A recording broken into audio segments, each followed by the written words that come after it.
Before we begin today's video, I would like to make a few things completely clear. Spoilers suck. A lot. Which is why I'm full-on warning you that the following content that will be discussed is 100% spoiler-filled and completely opinionated. Do not watch this if you haven't seen the latest episodes. If you're not a Rooster Teeth First member, you should still be able to view the episode as a free non-first member. And the latest episodes will be ready for you, non-first members, on the following Tuesdays, or depending on when your availability is. Okay? So let me fully explain on the whole scheduling regarding RWBY. October 14th was the date where Rooster Teeth First members will be able to watch the premiere of RWBY V5. It won't be available for anyone else except for Rooster Teeth First members. 3 days later, the episode will be available for non-first members. Those are the people that are able to go onto roosterteeth.com and sign up using their email and password. That's it. You don't need to do anything else. You don't need to provide your credit card information or whatever. Just your email and password. That's all you need to do. And the latest episodes will be available for these people 3 to 4 days after they're available for first members only. Then, the following Saturday, YouTube and Crunchyroll will be able to obtain the episode and everybody can watch it, basically. Okay? So Saturdays, every Saturdays, there will be a brand new episode that will be exclusive to Rooster Teeth First members, but the previous week's episode will be available for everybody else. If you are not cool with that long week wait, just get a non-first account. That's all you gotta do. And the episode will be available 3 to 4 days after they're available for first members only. Okay? I hope you got that. Please. If I see any complaints in the comments section regarding spoilers, I won't do anything. But you should be the one to be at fault for not listening to the warning that you're receiving right now. Also, if you disagree with our statements and have a different opinion, that is okay. Just let me know in the comments below on what you thought about the material we were discussing, and if it's totally different than ours, then we'll 100% accept it. I will accept it completely. But don't insult those who have a different opinion than you. We all have different opinions. That's the point of criticism anyway. That's the point of life. We're all different, so let's try not to start a flame war over differing opinions, okay? So thank you so much, and I hope you enjoy the video.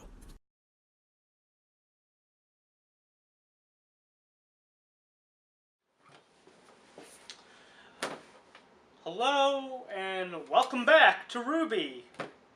Well, yeah, for a very short time, I guess, considering after this episode is uploaded, this review episode thing is uploaded onto YouTube, the Volume 5 finale, I can't believe I'm saying this. We're already gotten to that point. There hasn't been a World of Remnant. They abandoned that in exchange for for 14 episodes this volume. That is actually quite amazing.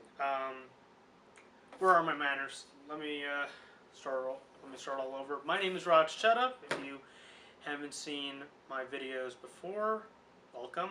If you are returning, hi, welcome back. Happy New Year. It literally has been weeks since I actually appeared on camera. I don't think I'll be able to do this again within a short time, unless it's for a full-on movie review. But of course, if you haven't been keeping up with my channel, I have another another playlist of reviews that is still in production, if you will, or in the process of editing said videos, Marvel Cinematic Universe. But today, I'm going to, before I begin today's discussion, I am going to announce a few things for the next few weeks or so, as best as I can.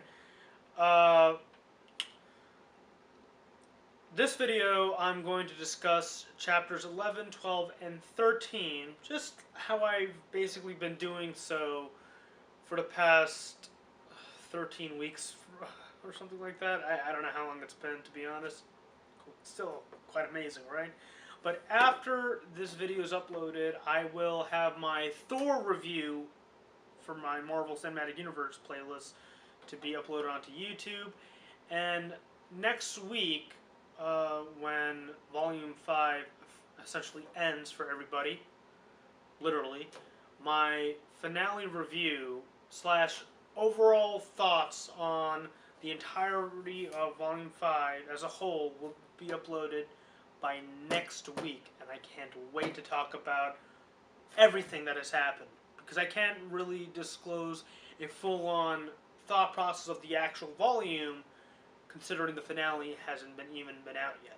And if you haven't noticed, within the entirety of the volume, like at least within this series of reviews that I have done since October, other than the premiere, it's just been it was just me. I tried so hard to bring my good buddy Steve to tag along in any of these reviews, but understandably so, he's been quite busy. I totally respect that.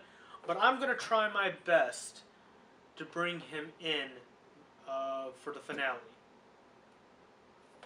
We'll see what happens. If he doesn't come, if he's far too busy to do a finale discussion piece, then more the merrier. But clever segue, I guess. That's basically what the 11th episode is literally titled. The more the merrier.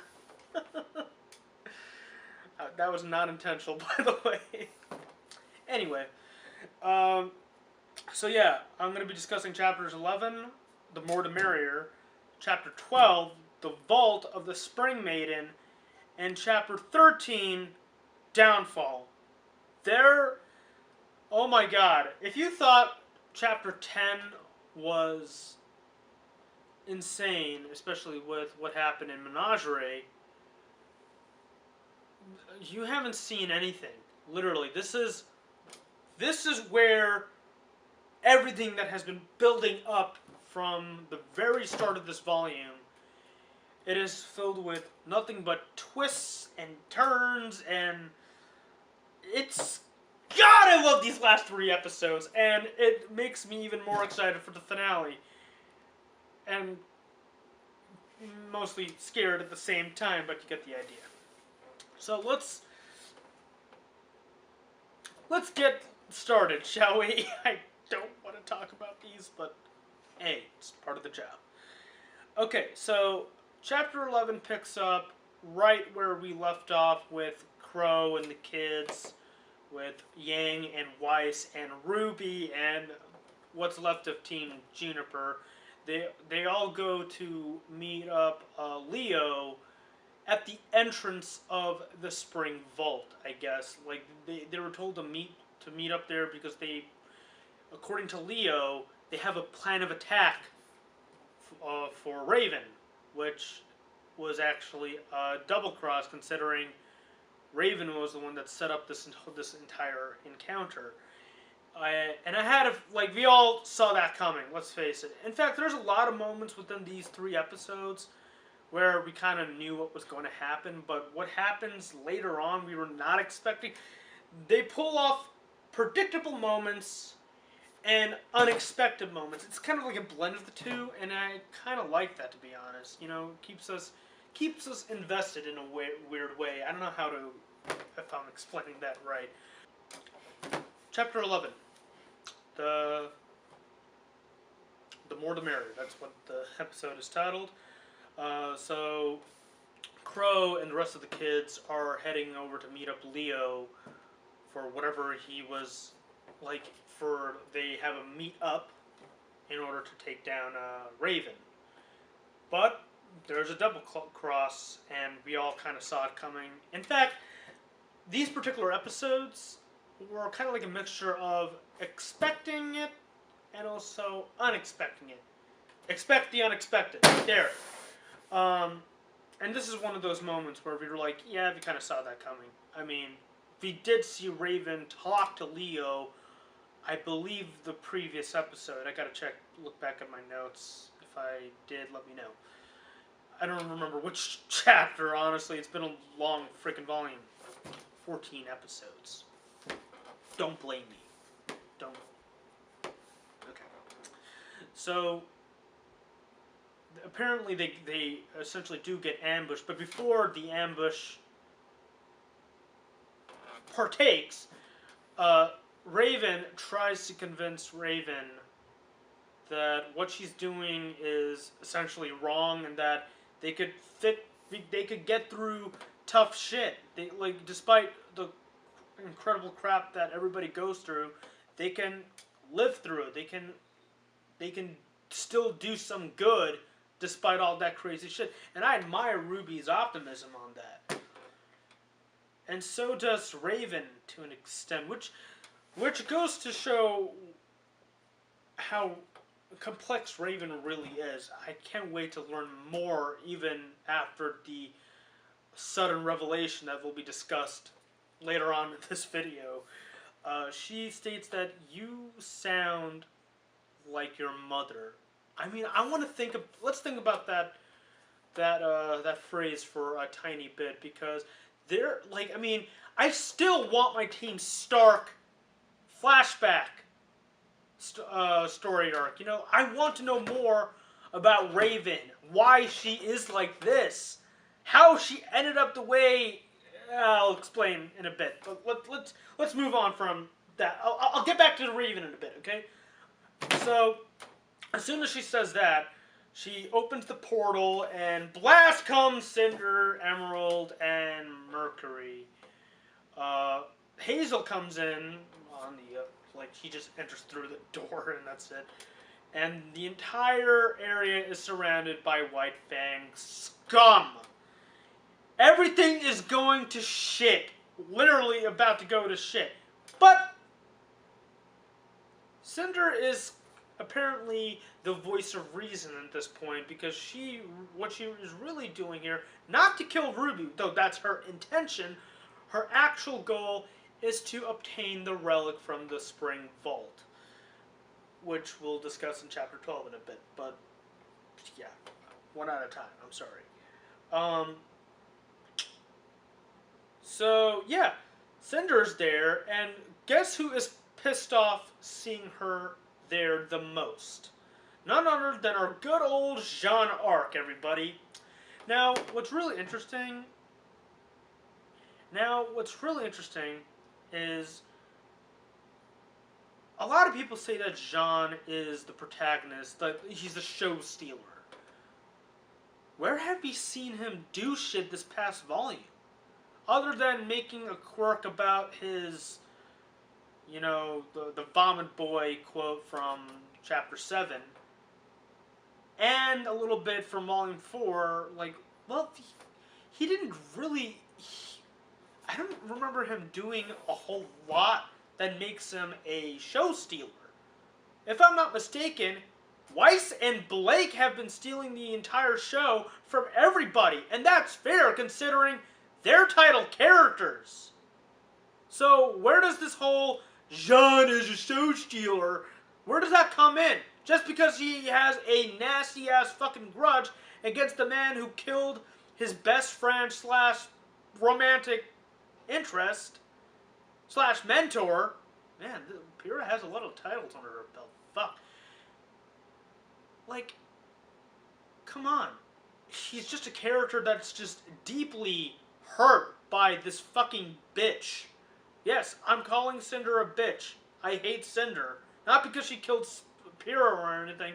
It's just that I don't like her character. I'm not a fan of the character. She's boring, she's bland. The only thing that makes her what she is her design, which is cool, her power, which is pretty badass, and she's voiced by Jessica Negri. But that's not saying much. Just because you look cool and have these cool abilities does not make you an interesting character.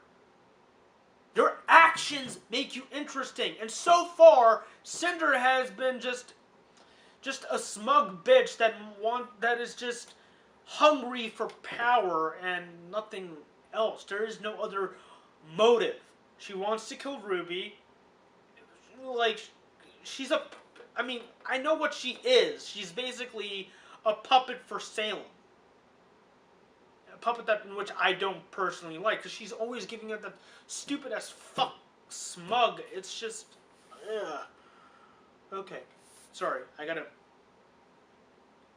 Sorry. So, Jean is pissed off seeing Cinder, and of course reacts how I would react. Try to take her down. Even though he's clearly no match for her. Let's face it. As much as I hate Cinder, Jean, buddy, no, you're no match for Cinder. I'm sorry. So up until this point, the fight starts to unfold. Emerald and Mercury are basically harassing the fuck out of Ruby. Nora and Ren are attacking Hazel, though Hazel is just, she's like brushing it off at this point. He's like, I don't give a fuck. Bam, bam, yeah, I'm cool. Fuck you all. And Oscar is fighting Leo, which is kind of funny. And of course, Crow and Raven are battling each other. No, I apologize. Mercury is having a rematch with Yang. Emerald is fighting Ruby. There we go. So far, everything's going to complete shit. Everything is going haywire so far in this one fucking whatever this place is. Until they dropped the first bomb within these 3 episodes. The first bomb! It's not a twist, but it's something that caught me off guard, honestly. So, Jean and Cinder's fight is going kind of bad, especially for Jean. And, of course, she overpowers him and harasses the fuck out of him, taunting him. And then Jean states that he'd rather sacrifice himself because they're worth living. That's when Cinder unleashes a spear, which, if I'm not mistaken, looks a lot like Pyrrha's weapon. Low blow, girl! Fuck you! And she hurls it at the one character Jean has had a crush on since the first volume. And that is a title character. Weiss!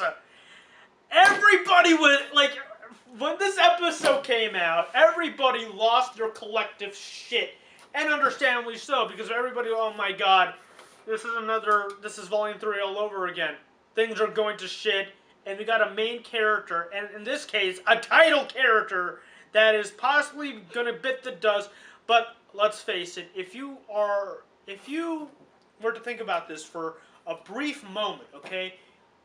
Forget the fact that that Cinder is using Pyrrha's weapon, or a spear that so happens to look like Pyrrha's weapon.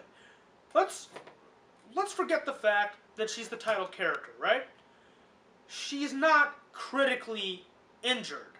Yeah, she's critically injured, but not to the point where she's gonna die. She never dies, okay? That's not a real spoiler. Because we know that she's gonna make it through the end. Plot armor. Duh. It wasn't anything major, It's not like it's heart, the liver, the head, whatever. But yeah. So, which leads on to episode 12, The Vault of the Spring Maiden. And this is I don't know how to...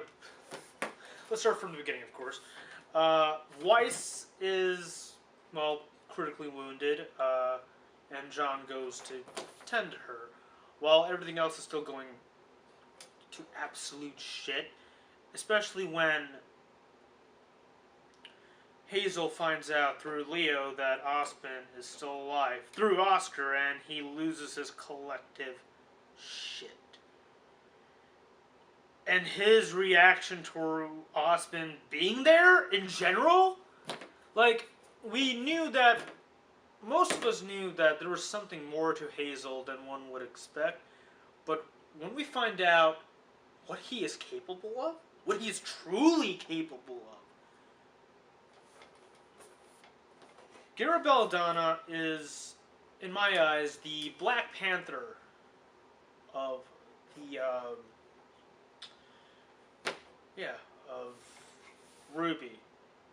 and in a weird way, Blake herself is Batman, even though her parents aren't dead yet. She is very much Batman, and I'll get to her once I talk about chapter 13. Um,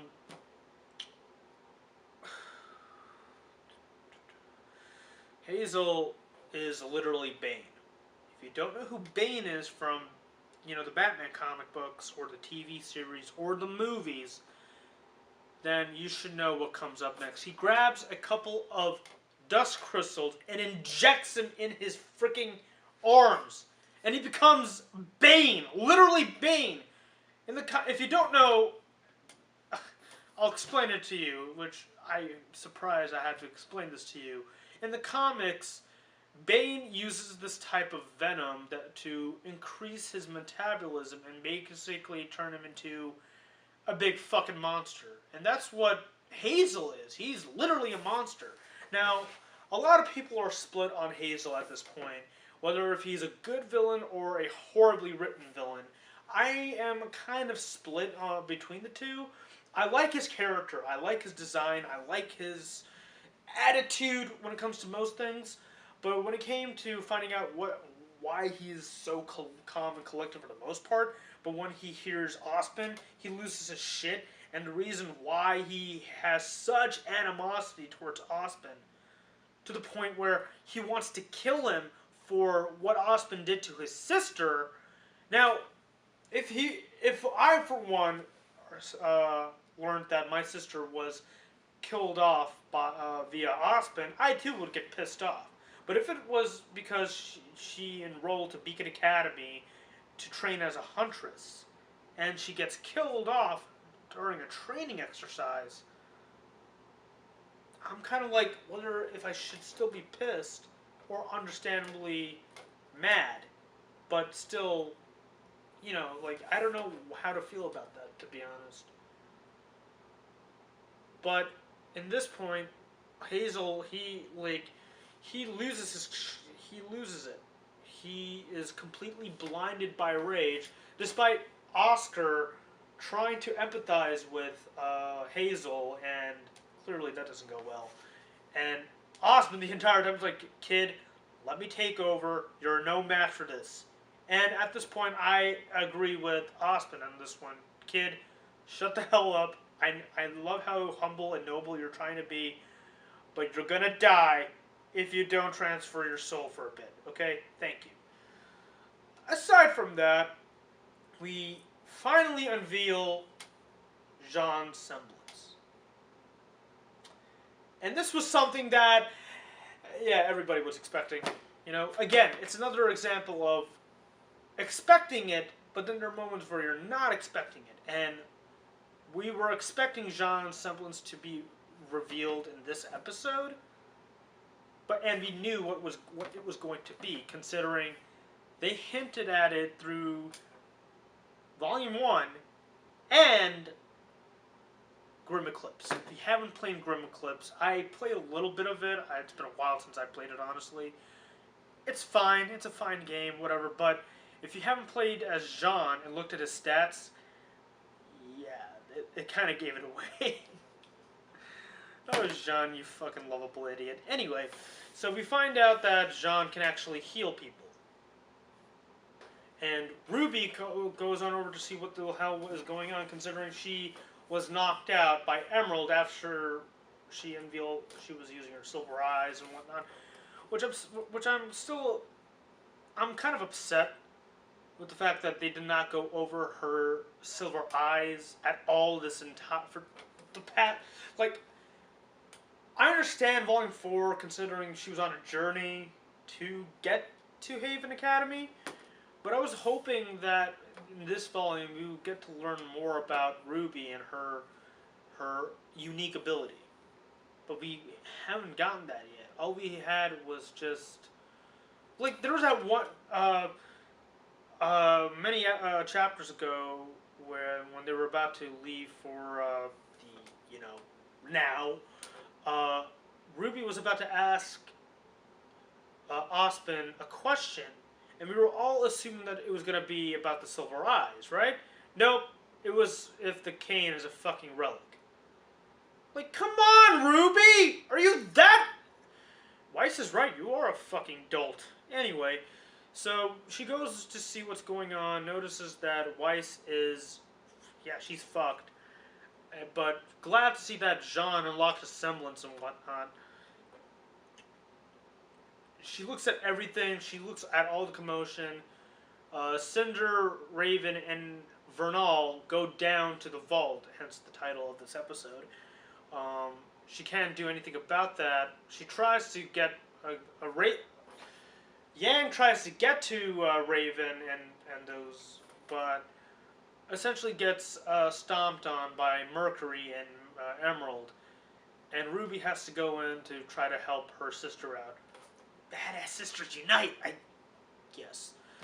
And this is where I am, like, this is another example. Like, I guess these 3 individual episodes are basically this show in a nutshell, where we expect things to happen and we expected them properly and we get them. And we are anticipating stuff and we're excited for it, but then we get slightly disappointed. And then we get to the moment of revelation where we had no idea what was going to happen and we're essentially shocked and we can't wait to see more. And the next episode is another example of this show in a nutshell. Basically what I just said was this show in a nutshell. You want to know why? Because of when Ruby goes to help out Yang, Ruby does her classic pose. I should have worn a t-shirt for it, damn it. You know the pose. If you don't know what pose I'm fucking talking about, it's her iconic pose. It's from the red trailer. She uses... I haven't seen her do that pose since Volume 1, actually. Yeah! I haven't seen her do that pose since Volume 1. That's amazing. In fact, this volume actually brought the return of the classic poses in a really weird way.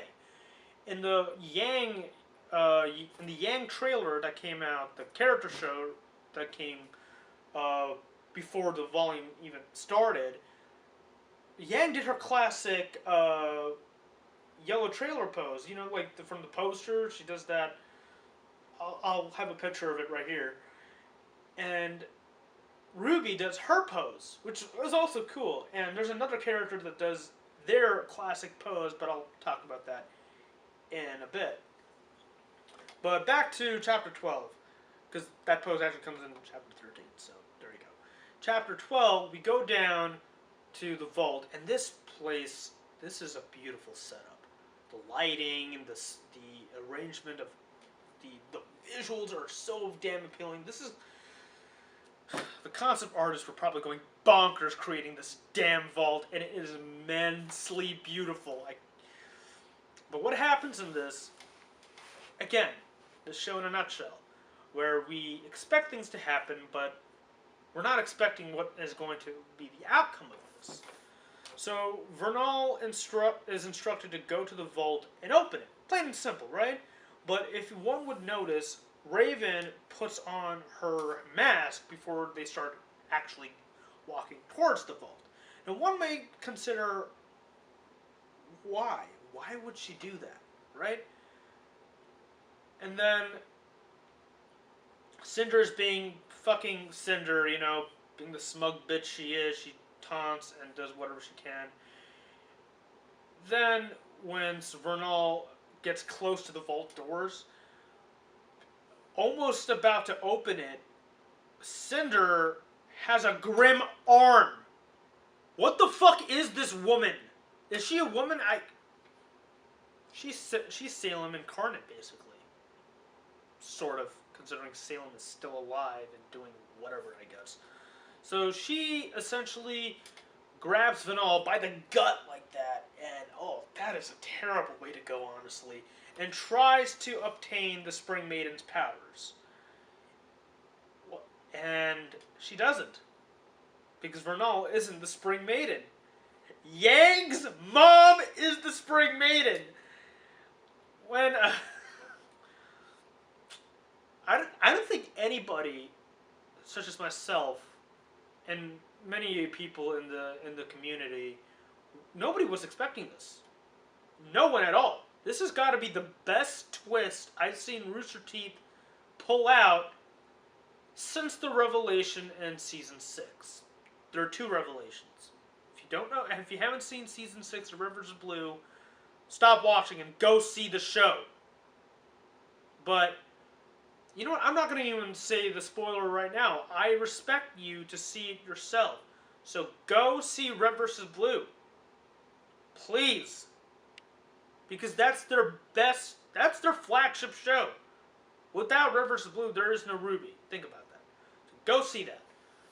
Raven being the Spring Maiden is the best twist they've done since then.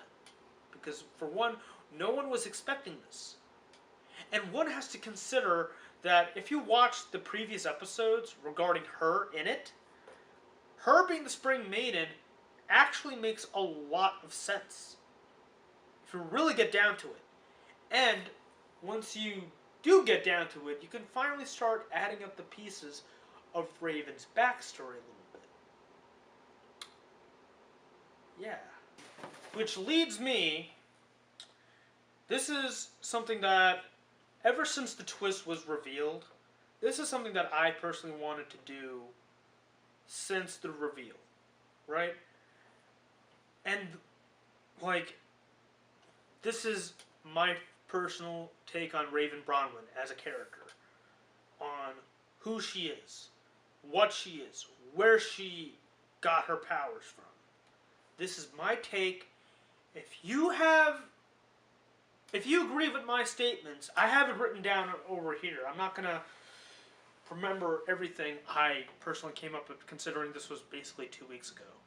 So, yeah.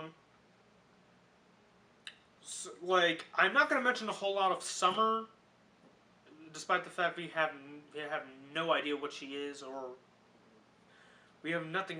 We don't know anything about her except the fact that Ruby Rose is a literal carbon copy of her. So that's like the only thing we do know.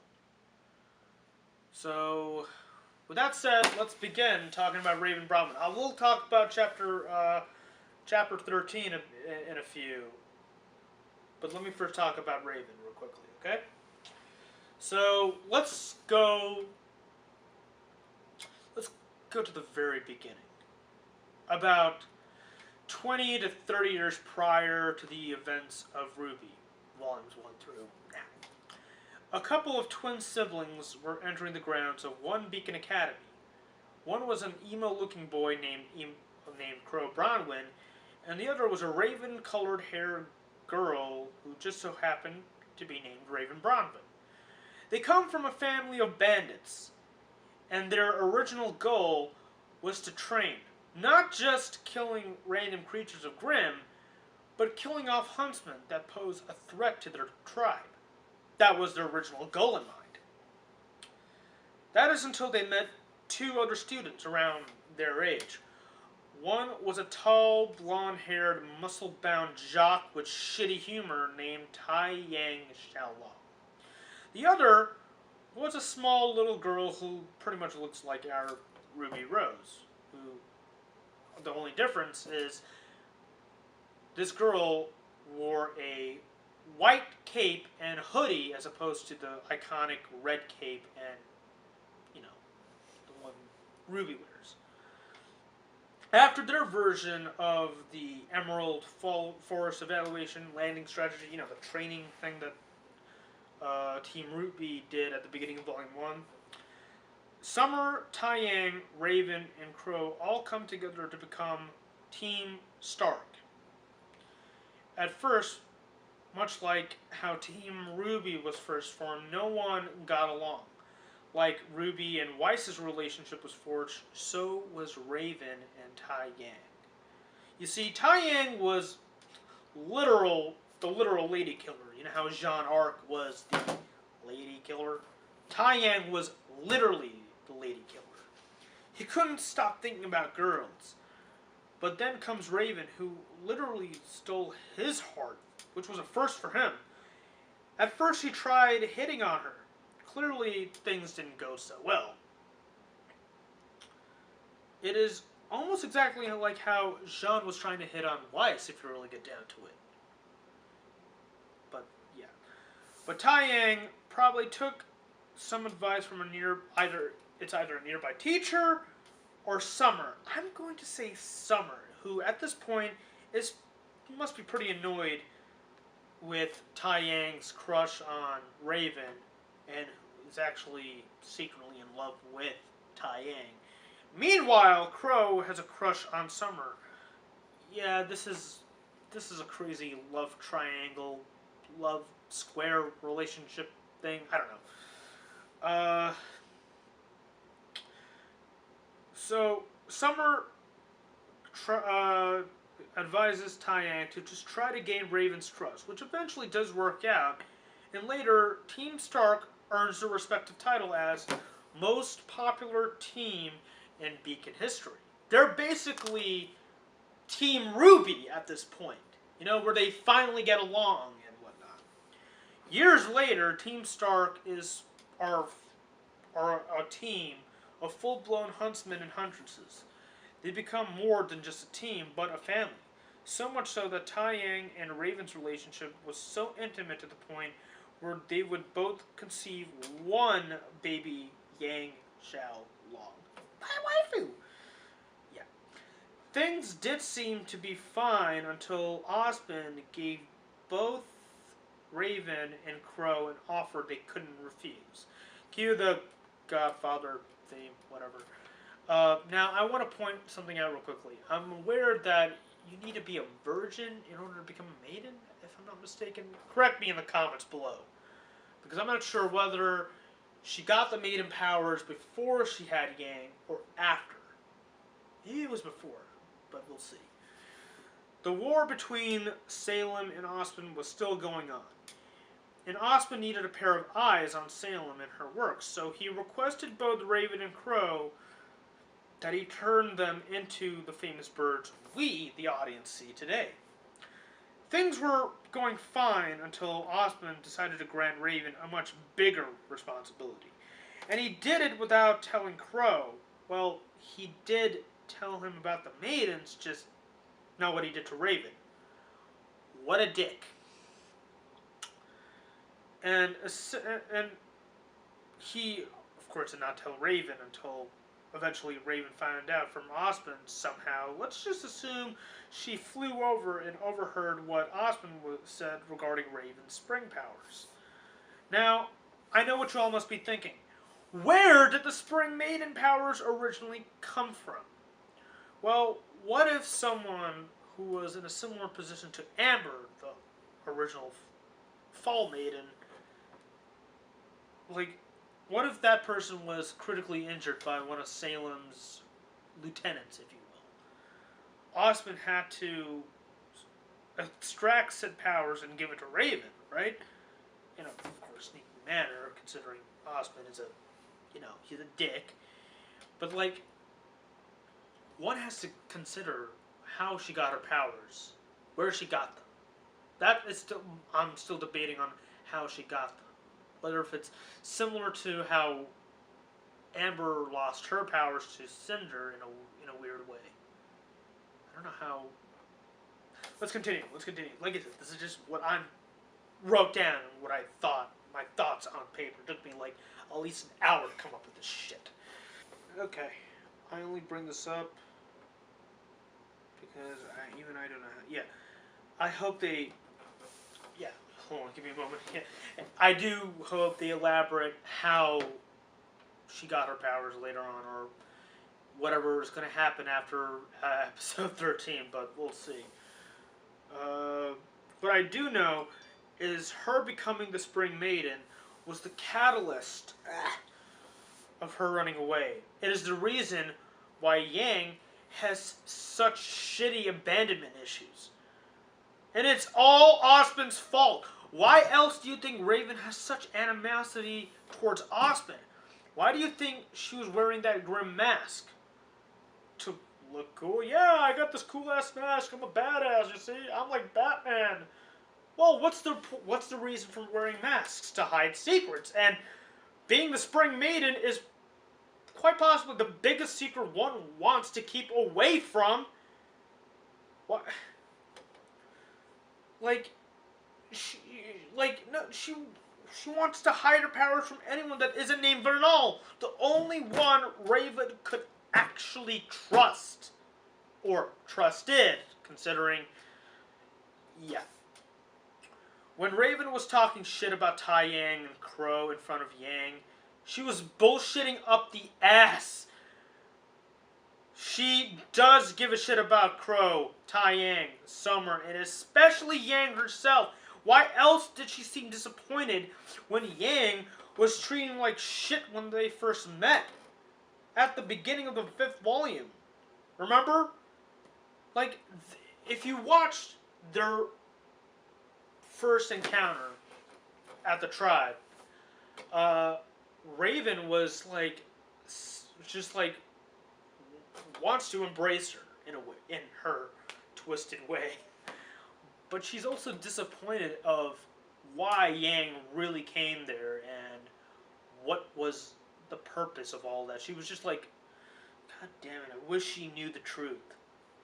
That's why she was disappointed.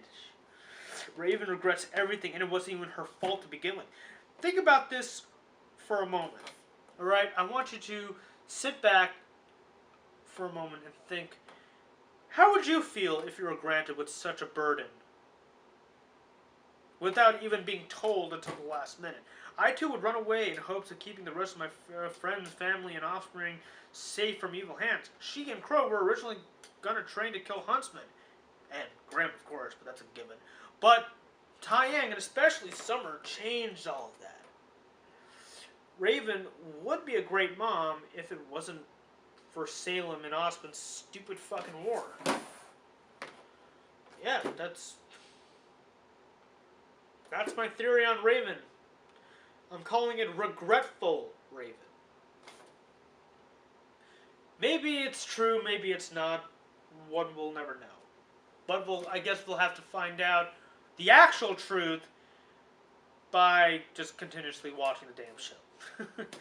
Anyway, so those are my thoughts on Raven, considering her immense revelation during Volume 5, Chapter 12, Vault of the Spring Maiden.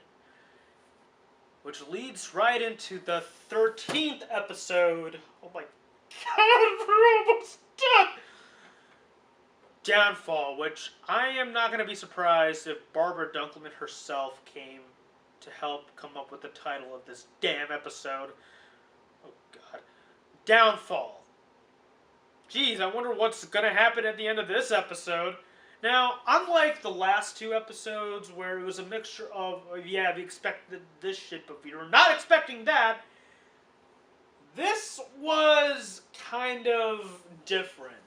We do see what happens with Hazel and Osmond, Ren trying to help out, and of course he gets kind of beat up a bit. Nora's pissed. She goes full Thor Ragnarok on his ass, and that was awesome. Weiss is annoyed with the fact that the person to bring her back to life is Vomit Boy. Yeah, she's annoyed.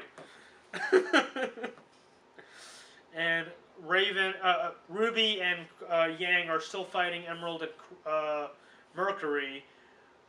Things are doing much better than before. Only this time the roles are switched. This time Ruby is fighting Merc, while Emerald is fighting Yang. And Merc is such an asshole. I mean, we already know that. But like he's like, oh, you had your weapon drop. What are you gonna do about it? Ruby headbutts him. Fucking love you, Ruby. Come on, we need more. What? I thought you were angry. Now, if you don't recall, I just talked about this, that this show has that habit of making you anticipate something, but then immediately get disappointed at, okay, it was just short-lived. I wanted to see her angry more. Damn it. Maybe she's not like Yang. I think they're both kind of they're like in control of their abilities now, I guess. I don't know. But what does happen is Nora uses her fucking grenade launcher hammer thing, and swings it at Hazel, crashing him outside of the damn building. Where the White Fanger's like, wait, what the hell is going on in there? Should we help? No. Hazel's like, no. You do you, right? And Blake is back. Blake pulls a Batman on us. Literally. Look! She's on top of her. She's pulling the pose. Sort of. There's no lightning. There's no thunder and lightning like in the animated series. But that's basically Batman. And I was smiling, yet I was semi-disappointed with Adam. I mean, he kills off the leader of the White Fang, and he does all this crazy shit in Volume 3, only for him to get bitch-slapped by Blake. What the hell? You're like, he throws off a tantrum. I was expecting more, but maybe we'll get more of that in the finale. We'll see. So, yeah. This is actually a really beautiful moment, even though this reunion is kind of short-lived for a bit because of all the crazy shit that's happening. I kind of expected this, honestly. Again, goes without saying. She goes to the building and she sees her best friends. But the one person she says, she doesn't say anybody else. She's like, Yang? She said no one else but Yang. Bumblebee shippers are losing their minds at this point because of what happened. And what's really amusing is when Hazel is brought back inside the building, no thanks to Weiss, and her freaking wasp grin thing, like a wasp, a bee, a giant bee comes up, and then Blake enters the picture. That is so funny. Oh God, I fucking love this show. So anyway, speaking of of that bee, oh God. So Ruby is like, Yang, not now. Go after your mom, pretty much, right? And this is where I am incredibly proud of Yang at this point, because she's about to head down to the vault to see what the hell's going on down there, which I'm about to talk about in a bit. Emerald grabs hold of her arm, but not the human arm, the robotic arm. And Yang could have lost control, just like how we seen her do that before Volume 4, of course. But she's smarter now. She's more restrained than ever. And so she lets go of her robotic arm in order to go down to fight off whoever is going to be. We'll talk about that later. The fight between fall versus spring has got to be the best fight scene I've seen in this show since a lot of Volume 3. And note, this is long after Monty's passing. And a lot of people are having complaints over the change of course in animation regarding the fights, how they're becoming very restrained and not as over the top as Monty would have done. I gotta say, they've outdone themselves. This fight scene cemented the fact for me that Rooster Teeth could definitely hold up Monty's legacy. Is it a great fight? Absolutely. But does it live up to Monty's style? A bit of yes and no. There is a lot of that over-the-top action, and the visuals are fan-fucking-tastic. fantastic. They're beautiful. Absolutely stunning. But it's not perfect yet. They still need to drop a few kinks here and there in regards to fight sequences. Because as of this point, in terms of character models, the way the lighting works and everything, how everything else is done so far is amazing. But the fight scenes still need improvement. But this is the best I've seen since Monty's passing. Because if I'm not mistaken, during Volume 3's production, Monty was still kind of in charge of everything in terms of the animation. For the most part, of course, until, you know. Which I'm still shocked, you know. And Volume 4 was the first full volume where they had no Monty. And it was, and I couldn't imagine how tough it was for them to proceed, but they managed to pull through. And this episode cemented that for me. I'm dead serious here. I was on the edge of my seat the entire time. Oh my god, like, I love what they've done. From the movements, the camera angles, the use of lighting and effects, and it makes me just I want to see this fight again as soon as I end this episode. It's amazing, and it makes me excited for the finale and Volume 6. Like, so I'm not gonna go over how the fight actually works. I suggest you go check it out yourself. Absolutely brilliant, visually stunning. But I am going to go over the basics. So, Cinder is essentially... I had this feeling for a while that Cinder's not going to make it. And she's not.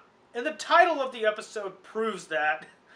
Hence why I said, did Barbara write the title of this episode? It's called Downfall for a reason. She literally falls down in that chasm thing. They pulled a Return of the Jedi. Now I know the rule is if you don't see a body, they're not dead. Yeah, tell that to Palpatine. She's dead. Please let her be dead. Keep her dead. I don't care. I want her dead. She had. Let's look at the facts for a moment, okay? She had very low aura. If I'm not mistaken, her aura was depleted. She was frozen by the time she started falling down. Okay? She's gone. To me, she's dead. If she's not, then I call bullshit on that. Cinder falls. Her aura is low and depleted. Cinder's gone. She's nowhere. People are not sure. I hope she's dead, personally, because if you don't know, I already stated what I thought about Raven a while back in this particular video. And Raven lays Vernal to rest. I mean, in her last dying breath, she actually does help Raven, which is fucking awesome. A moment of silence for Vernal, please. Anyway. So she goes to the vault and opens it. And on the other side, I had one thought of mine. Doctor Strange? What's going on here? I mean, once again, visually breathtaking. But the episode does end with Yang entering the chasm and confronting her mom. What's going to happen in the finale? I don't know. I'm excited for that. That is exciting as hell. So anyway, I have many questions for you to talk about in the comments below. Let me know what you think about them before the finale, of course. One, how did you react when Weiss was impaled? How did you react to Jean's semblance? What do you think about Raven right now? Do you love her? Because I fucking love her. She's a great character. What did you think about my theory about Raven? Do you think it's possible? What are your thoughts on her being the Spring Maiden? And do you think Cinder's dead? And do you want her to be dead? If you love Raven, that's fine. Let me know if you love her or not. I personally hate her. That's just me. I cannot defend my own grudge against this fucking bitch. Aside from that, what did you think of these last 3 episodes? Comment below, let me know. I have a Thor video coming up the same day as this video is uploaded. Excuse me. Thank you so much for watching me ramble about these last 3 episodes. And next week is the finale! Once again, I'm going to try to bring Steven along, so we'll see what happens. Okay? Anyway, thank you so much for watching. Hit like, subscribe, comment, hit the bell notifications, and I will see you next time.